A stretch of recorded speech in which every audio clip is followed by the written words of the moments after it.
एक गांव में दो मित्र राम और श्याम रहते थे। राम बहुत ज़्यादा धार्मिक प्रवृत्ति का व्यक्ति था और वो मानता था कि भगवान उसका हर काम कर देंगे। दूसरी ओर श्याम बहुत ज़्यादा मेहनत करता था। एक बार दोनों ने मिलकर कुछ ज़मीन खरीदी, जिस पर दोनों ने मिलकर फसल उगाने की सोची। अब श्याम तो दिन भर खेत में मेहनत करता, लेकिन राम कुछ काम नहीं करता। वो केवल मंदिर में जाकर भगवान से अच्छी फसल के लिए प्रार्थना करता। इसी तरह समय बीतता गया और खेत की फसल पककर तैयार हो गई। इसे दोनों ने बाजार में ले जाकर बेच दिया, जिससे उनको अच्छा खासा पैसा मिला। घर आकर श्याम ने राम से कहा, देखो दोस्त, खेत में मैंने ज़्यादा मेहनत की है, इसलिए इस धन का ज़्यादा हिस्सा मुझे मिलना चाहिए। श्याम की बात सुनकर राम बोला, नहीं नहीं, इस धन का ज़्यादा हिस्सा मुझे मिलना चाहिए, क्योंकि मैंने ही अच्छी फसल के लिए भगवान से प्रार्थना की थी, तभी हमको अच्छी फसल हुई है। मेरी प्रार्थना के बिना यह संभव नहीं होता।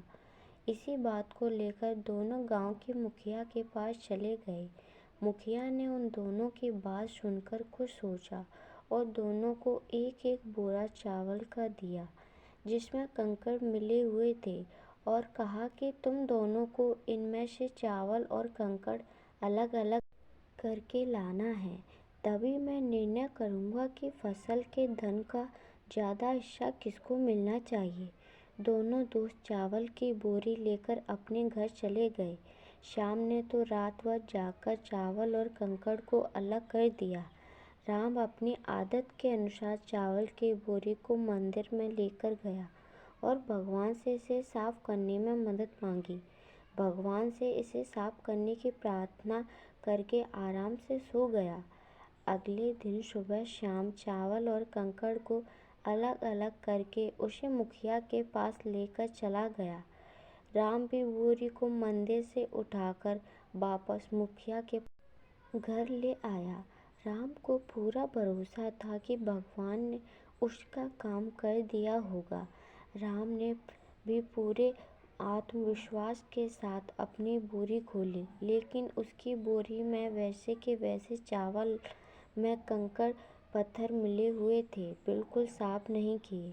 अब मुखिया सारी बात समझ चुका था कि राम बिल्कुल मेहनत नहीं करता, इसलिए अनाज के धन में से भी कम हिस्सा मिलना चाहिए। गांव के मुखिया ने राम को समझाया कि भगवान भी तभी तुम्हारी मदद करता है जब तुम कड़ी मेहनत करते हो। हर काम में तुम भगवान के भरोसे बैठे रहोगे और मेहनत नहीं करोगे तो इस दुनिया में पीछे रह जाओगे। राम को मुखिया की बात समझ में आ चुकी थी। वह भी श्याम के साथ साथ जमकर मेहनत करने लग गया। सीख।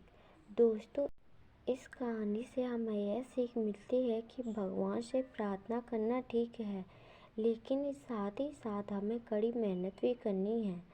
आपकी किस्मत तभी चमकेगी जब आप अपना 100% देंगे। वो कहते हैं ना कि जो कर्म करते हैं उन्हीं की मदद करते हैं भगवान। बिना कर्म के फल नहीं मिलता। दोस्तों, अगर आपको मेरी वीडियो अच्छी लगी तो वीडियो को लाइक, चैनल को सब्सक्राइब ज़रूर करें। धन्यवाद।